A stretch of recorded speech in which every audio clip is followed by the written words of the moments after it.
Wherever you go, whatever you do, throw a little at it. Omax, Vest and Briefs. Chennai Tambaram அருகே விசாரணைக்காக அழைத்து செல்லப்பட்ட கைதி உயிரிழந்த சம்பவத்தை கண்டித்து உறவினர்கள் மற்றும் வணிகர் சங்கத்தினர் போராட்டத்தில் ஈடுபட்டு வருகின்றனர். இது தொடர்பான கூடுதல் தகவல்களை செய்தியாளர் காயத்ரி வழங்க கேட்கலாம். காயத்ரி, இது குறித்த முழு விவரங்களை பதிவு பண்ணுங்க. வணக்கம் பவித்ரா. சென்னை சேலையூர் பகுதியில் பாண்டியன் மற்றும் அவரது மகன் பாலாஜி என்பவர் பெட்டிக்கடை நடத்தி வருகின்றனர். கடந்த ஞாயிற்றுக்கிழமை இவர்களது கடையில் கஞ்சா விற்பனை செய்வதாக போலீசாருக்கு தகவல் கிடைத்ததன் அடிப்படையில் அவர்கள் சோதனை மேற்கொண்டிருந்தனர். அப்பொழுது அங்கிருந்து சில கஞ்சா பொட்டலங்களை கைப்பற்றியதாகவும் அதே போன்று பாலாஜியை அழைத்துக் கொண்டு அவர்கள் வீட்டிற்கு சென்று சோதனை செய்ததாகவும் அங்கிருந்தும் சில போதைப் பொருட்களை அவர்கள் கைப்பற்றியதாக காவல்துறை தரப்பில் தெரிவிக்கப்பட்டிருக்கிறது. அதன் அடிப்படையில் பாலாஜியை சேலையூர் காவலர்கள் கைது செய்து புழல் சிறையில் அழைத்திருந்தனர். இந்த நிலையில் கடந்த ஞாயிற்றுக்கிழமைக்கு பிறகாக 3 நாட்கள் சிறையில் இருந்திருந்தார்.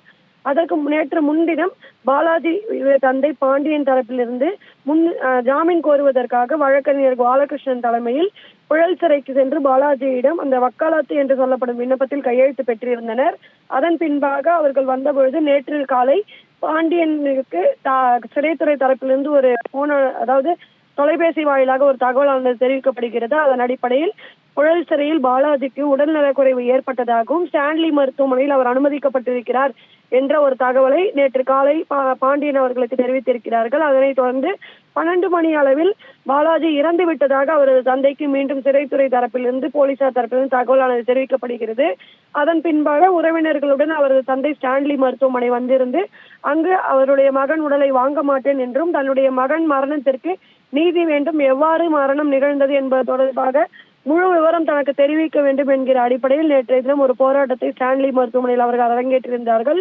மேலும் அவர்களது தரப்பு வழக்கறிஞர் பாலகிருஷ்ணன் கூறும் பொழுது பாலாஜி இறப்பில் சந்தேகம் இருக்கிறது என்றும் தாம்பரம் காவல் ஆணையரை சந்தித்து இது தொடர்பாக புகார் அளிக்க உள்ளோம். குறிப்பாக இந்த மரணம் எவ்வாறு நிகழ்ந்தது, எதற்காக பாலாஜி இறந்தார் என்பது தொடர்பான முழு விவரம் தெரிந்த பின்பே அவருடைய உடலை வாங்குவோம் என்கிற அடிப்படையில் நேற்று உடலை வாங்குவதற்கு அவர்கள் மறுப்பு தெரிவித்திருந்தார்கள். இந்த சூழ்நிலையில்தான் இன்று காலை பாலாஜியின் உறவினர்கள் மற்றும் அவர் ஏற்கனவே கடை நடத்தி வருகிறார் என்கிற அடிப்படையில் வணிகர்கள் சிலர் என்கிற அடிப்படையில் சுமார் 150க்கும் மேற்பட்டோர் சேலையூர் காவல் நிலையத்தை முற்றுகையிட்டு போராட்டத்தில் ஈடுபட்டு வருகிறார்கள். குறிப்பாக அவர்கள் காவல் நிலையத்தை முற்றுகையிடுவதன் காரணமாக அங்கு பலத்த ஒரு பதற்றமான சூழ்நிலையானது உருவாகி இருக்கிறது. குறிப்பாக 4 பேர், அதாவது பாலாஜியின் உறவினர்கள் 4 பேரை மட்டுமே அழைத்து காவல் நிலையத்திற்குள் அழைத்து சென்று பேச்சுவார்த்தையில் ஈடுபட்டு வருவதாக தகவல் வெளியாகி இருக்கிறது. அது மட்டுமின்றி அங்கு சமரசம் செய்வதற்காக காவல்துறை உயர் அதிகாரிகள் வந்திருக்கிறார்கள். ஆனால் அதனையும் பொருட்படுத்தாமல் அவர்கள் தற்பொழுது போராட்டத்தில் ஈடுபட்டு வருவதால் அங்கு ஒரு பரபரப்பான சூழலை நிலவுகிறது. அது மட்டுமின்றி பாதுகாப்பு மற்றும் முன்னெச்சரிக்கை நடவடிக்கையை கருதி காவலர்கள் அந்த சேலையூர் காவல் நிலையத்தை தாழிட்டு பூட்டிய சம்பவமும் அங்கு அரங்கேறிக்கிறது.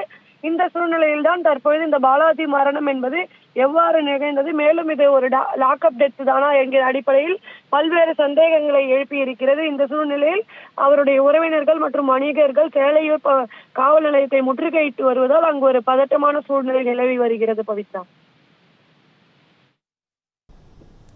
விவரங்களுக்கு நன்றி காயத்ரி.